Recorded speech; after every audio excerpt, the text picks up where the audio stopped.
Hey guys, so we're going to take a first look into how AI works in Monster Hunter. This is a series I want to start so that we can prepare for Monster Hunter Wilds when it comes out. And how I want to do this is I want to look at various Monster Hunter games across the series. So right now I have Monster Hunter World here. Right here I have Barroth, which is a good tier 1 monster to start with, but we're going to extend this to tier 2 monsters as well as Elder Dragons. And the goal of this series is to see how the monster throws out attacks in response to the hunter's positioning. This is important because if you're trying to optimize, you want to get the monster to do certain attacks so that you can do the most damage. So what I did here is that I did one hunt against a Barroth where I'm close range. Then I did a second hunt where I maintained a far distance from the Barroth, and we're going to see how the Barroth responds in these two different situations. So the different attacks that a Barroth can throw at you are a hook, a headbutt, a shoulder, a head pound, a double tail swipe, a tail pound, the wiggle,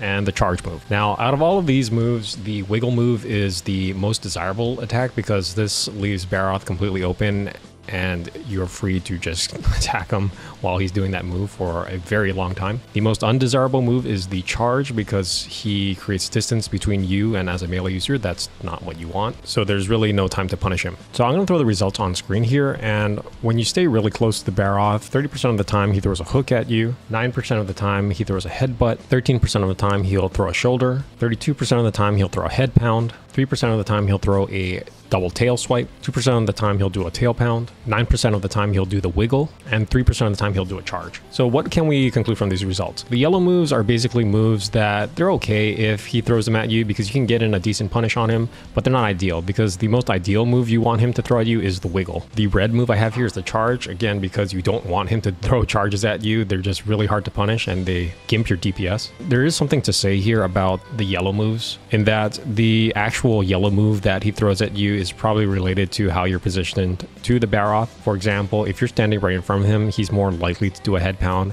and if you're standing more to his flank, he's more likely to do a side hook. Likewise, he's more likely to throw tail moves if you're standing behind him. But in this case, the reason why those tail moves are probably so low is because in this particular instance, I did not stand behind him. I just tried to stay in front or to his sides. We can take a look at the charges that he actually threw at me to see if there was anything that triggered them. So let's look at the first charge here. You can see I'm staying pretty close to him.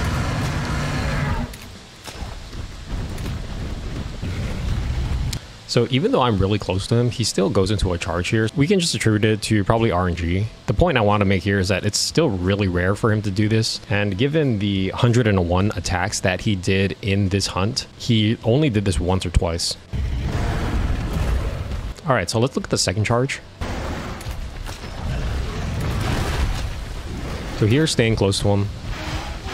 Okay, so here he actually hits me, and I believe there's an algorithm in the AI that makes him more likely to follow up with the charge in the event that he hits the hunter here. So it's sort of like a pseudo combo. Let's look at the third instance of the charge.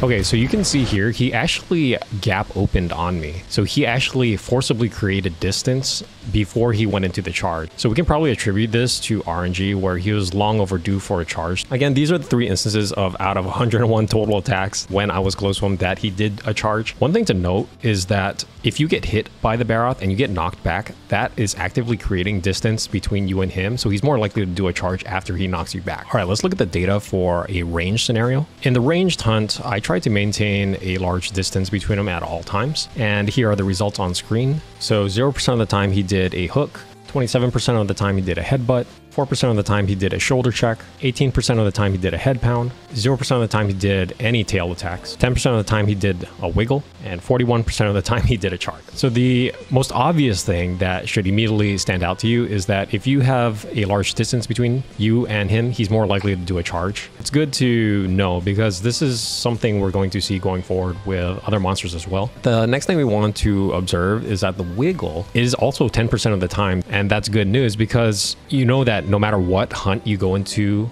against a Barroth, he's always programmed to do a wiggle to hit that 10% quota. Now, that actual number may be plus or minus a few percent, but you know at certain points in the hunt, he's going to do a wiggle move. So knowing this is important because if you're trying to roll the RNG on runs for optimization runs, you want to try and see if you can plan around getting those wiggles and try to integrate how those wiggles can contribute to your run. While he does do the charge most of the time, the only moves that he'll do if he doesn't do a charge is a gap close. Like he'll manually walk up to you and then he'll either do a headbutt or a shoulder, which is very rare, or he'll do a head pound. Notice he never does a hook or any of the tail moves, even after he tries to gap close on you. So use this information as you deem fit. And when we know he can't do these moves, it's just easier to manipulate. So for our next hunt, we'll probably try to get some higher tier monsters, perhaps Nargacuga or Tigrex. And then we'll try to get into Elder Dragons like Kushala and Teostra later on. So subscribe if you're interested in that. Thanks for watching.